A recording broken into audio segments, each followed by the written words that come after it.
সারা বাংলা জুড়ে পালিত হলো বর্ষবরণ আর বর্ষবরণ উৎসবে অভিনব উদ্যোগ পশ্চিমপাড়া অঞ্চল তৃণমূল কংগ্রেসের। বিভিন্ন সাংস্কৃতিক অনুষ্ঠানের মধ্য দিয়ে ও শুভ নববর্ষ মুখ্যমন্ত্রী মমতা বন্দ্যোপাধ্যায়ের নির্দেশে পশ্চিমবঙ্গ দিবস পালন করা হয়। তার পাশাপাশি পশ্চিমপাড়া অঞ্চল তৃণমূল কংগ্রেস করতে গিয়ে বিভিন্ন সময় যারা শহীদ হচ্ছেন সেই শহীদ পরিবারদের সংবর্ধনা জানানো হয়। আজকের এই বর্তমানের মঞ্চ থেকে ও তার পাশাপাশি সমস্ত শহীদ পরিবারদের হাতে কিছু আর্থিক সহযোগিতা ও বস্ত্র তুলে দেওয়া হয়। এই প্রসঙ্গে পশ্চিমপাড়া অঞ্চল তৃণমূল কংগ্রেসের নেতৃত্ব শফিউল্লাহ খান বলেন, যাদের লড়াই আমাদের দল আজকের এই শুভ দিনে তাদেরকে সম্বর্ধিত করতে পেরে আমরা আনন্দিত গর্বিত। এছাড়া ওয়াকফ নিয়েও সুর চড়ান তৃণমূল নেতা। এছাড়া উপস্থিত ছিলেন গোঘাট 2 নম্বর ব্লক তৃণমূল কংগ্রেস সভাপতি সৌমেন দিগার, শফিউল্লাহ খান, সুব্বানী মল্লিক, শ্যামবাজারের অঞ্চল সভাপতি জাকির শাহ সহ অন্যান্য তৃণমূল কংগ্রেস নেতৃত্বরা। কি বলছেন নেতৃত্বরা আমরা শুনবো, দেখুন বিস্তারিত। বাংলা নববর্ষের প্রথম দিনের সকলকে শুভ নববর্ষের শুভেচ্ছা ও প্রীতি ভালোবাসা জানাই পশ্চিমপাড়া অঞ্চল তৃণমূল কংগ্রেসের পক্ষ হইতে। এবং আজকে মমতা বন্দ্যোপাধ্যায় উনি নির্দেশ দিয়েছিলেন যে প্রত্যেকটা ব্লক এবং অঞ্চল তারা নৃত্যশিল্পী দিয়ে এবং সাংস্কৃতিক একটা অনুষ্ঠানের মধ্য দিয়ে শান্তি এবং সম্প্রীতিকে বজায় রাখার জন্য। সেটাই আমাদের তৃণমূল কংগ্রেসের অর্থাৎ পশ্চিমপাড়া অঞ্চলের সকল নেতা এবং কর্মীগণেরা মিলে একটা যৌথভাবে আজকে সুন্দর একটা মনোরম পরিবেশের দ্বারাই আজকে আমরা শুরু করলাম।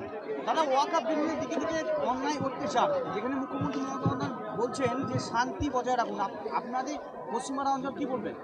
দেখুন, ওয়াকফ বিলের কথা যদি আমরা বলতে চাই, মমতা বন্দ্যোপাধ্যায় এর আগে আপনারা দেখেছেন যে তখন সিএ এনআরসি চালু করেছিল, কেন্দ্রীয় সরকার যে বিলটা পাস করেছিল, তখন কিন্তু মমতা বন্দ্যোপাধ্যায় আমাদেরকে আশ্বাস দিয়েছিলেন যে আমি মমতা বন্দ্যোপাধ্যায় যতদিন বেঁচে থাকব এই পশ্চিমবাংলার বুকে কোনো দিন সিএ এনআরসি চালু হবে না। এটাও আপনারা দেখেছেন। আমাদের দেশনেত্রী এবং অগ্নিকন্যা মমতা বন্দ্যোপাধ্যায় সবসময় বলেন আমি বাংলার মানুষের পাশে আছি, বাংলার মানুষের সাথে আছি।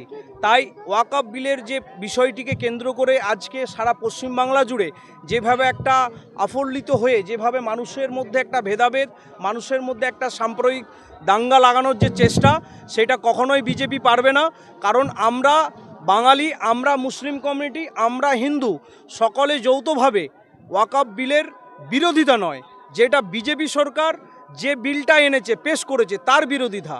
কারণ এটা আমাদেরকে মাথায় রাখতে হবে। অনেকে বলছে যে ওয়াকফ বিলের বিরোধিতা, কারণ ওয়াকফ বিলটা হচ্ছে সরকারের তরফ থেকে, অর্থাৎ আমাদের গণতান্ত্রিক পদ্ধতিতে আজ থেকে পরম্পরা যারা হয়ে এসেছে তার কিন্তু সেটা থাকবে, যেটা বিজেপি সরকার নরেন্দ্র মোদী যেই বিলটা পেশ করেছে, যে কিনা যে ওয়াকফ বোর্ড যে সম্পত্তি আছে যদি কেউ মনে করে কালকে আছে আজকে হস্তান্তর করবে, এর বিরোধিতা কিন্তু আমরা সকল আমাদের নেত্রী বলে দিয়েছেন যে বাংলায় কখনো চালু হবে না। দিয়েছিলেন যে এই পয়লা বৈশাখকে নববর্ষের সাথে সাথে পশ্চিমবঙ্গ দিবস হিসাবে পালন করার জন্য, তারই নির্দেশে আমরা বিভিন্ন অঞ্চলে আমাদের এই নববর্ষকে পশ্চিমবঙ্গ দিবস হিসাবে আমরা পালন করে আসছি। এবং সাংস্কৃতিক অনুষ্ঠান, যে বিভিন্ন বাচ্চা কচিকাচারা যারা শিক্ষার্থী, যারা নাচ গান শেখে, তাদেরকে পারফরমেন্স করিয়ে তাদেরকে নাচে গানে অংশগ্রহণ করে যুক্ত করে এই সুন্দর দিনটিকে আমরা আনন্দমুখর করে তোলার জন্য আমরা এই পশ্চিমবঙ্গ দিবসের মূল উদ্দেশ্য। দেখুন, এইখান থেকেই আমি এই বার্তা দিতে চাই। আজকে এই পশ্চিমবঙ্গ দিবস আমরা যেখানে পালন করছি বাংলার শুভ নববর্ষের প্রথম দিনে, সেটা আমরা পালন করছি পশ্চিমপাড়া অঞ্চলে। এবং পশ্চিমপাড়া অঞ্চলের একদম রামানন্দপুর একবারে যেখানে বলে একদম সংখ্যালঘু অধ্যুষিত অঞ্চল, যেখানে আজকে নাচে অংশগ্রহণ করছে, পার্টিসিপেট করছে, যেখানে আমার হিন্দু ভাইয়েরা বোনেরা, আমার মেয়ের বয়সী মেয়েরা যেখানে অংশগ্রহণ করছে, আমার বাচ্চা মেয়ের বয়সী মেয়েরা গানে অংশগ্রহণ করছে, নাচে অংশগ্রহণ করছে। স্বাভাবিকভাবেই যে বাংলায় যে সম্প্রীতি বজায় আছে, বাংলার সম্প্রীতিকে যে বিনষ্ট করতে পারেনি, এইটাই তার বার্তা দিতে চাই। আমরা একে অপরের হাতে হাত রেখে এই বাংলার সম্প্রীতিকে দীর্ঘদিন ধরে বয়ে নিয়ে যাওয়ার অঙ্গীকার আজকে আমরা এই মঞ্চ থেকে করতে পারি। দেখুন, ওয়াকফ বিলের মূল উদ্দেশ্যটাই হচ্ছে বাংলায় দাঙ্গা লাগানো। বাংলার মানুষ, ওয়াকফ যাদের সম্পত্তি, তারাও এই জিনিসটা বুঝে গেছে যে বাংলাকে শুধুমাত্র অশান্তি করার জন্য, বাংলাকে চক্রান্ত করে বাংলায় দাঙ্গা লাগানোর জন্য বিজেপির মূল উদ্দেশ্য। কারণ বাংলার মানুষকে যে ওয়াকফ সম্পত্তি যাদের আন্ডারে থাকে, তাদের কাছে বাংলার মুখ্যমন্ত্রী মমতা বন্দ্যোপাধ্যায় নির্দেশ দিয়ে দিয়েছেন পরিষ্কারভাবে, যেমন এনআরসি বাংলার বুকে লাগু হয়নি, সেরকমভাবে আমরা ওয়াকফ বিলও বাংলায় লাগু হতে দেবো না। যতদিন আমরা এই সরকারে থাকবো ততদিন আমরা এই ওয়াকফ বিল বাংলায় লাগু হতে দেবো না। স্বাভাবিকভাবে বাংলার যারা এই ওয়াকফ সম্পত্তি যারা উত্তরাধিকারী যারা প্রত্যেকেই কিন্তু আমাদের মুসলমান ভাইয়েরা, আমাদের ইসলাম ধর্মের যারা আছে এখানে, প্রত্যেকেই কিন্তু বুঝে নিয়েছে যে মমতা বন্দ্যোপাধ্যায় যদি বাংলার নেত্রী হিসেবে থাকে, মমতা বন্দ্যোপাধ্যায় যদি বাংলার প্রশাসক হিসেবে থাকে, তাহলে দিল্লির যে এই একটা দাঙ্গা লাগানো, যে সাম্প্রদায়িক দাঙ্গা লাগানো যে আইন, এই আইন বাংলার বুকে লাগু কখনো হবে না। এই ভরসা আমরা মমতা বন্দ্যোপাধ্যায়ের উপর করতে পারি। আমরা নয়, আমরা এখানে যে হিন্দু মুসলমান প্রত্যেকেই আমরা জানি যে মমতা বন্দ্যোপাধ্যায় কথা দিলে কথা রাখে। মমতা বন্দ্যোপাধ্যায় যখন বলেছেন বাংলার বুকে এই আইন লাগু হবে না, তো নিশ্চিত আমরা বাংলার বুকে এই আইন লাগু হবে না।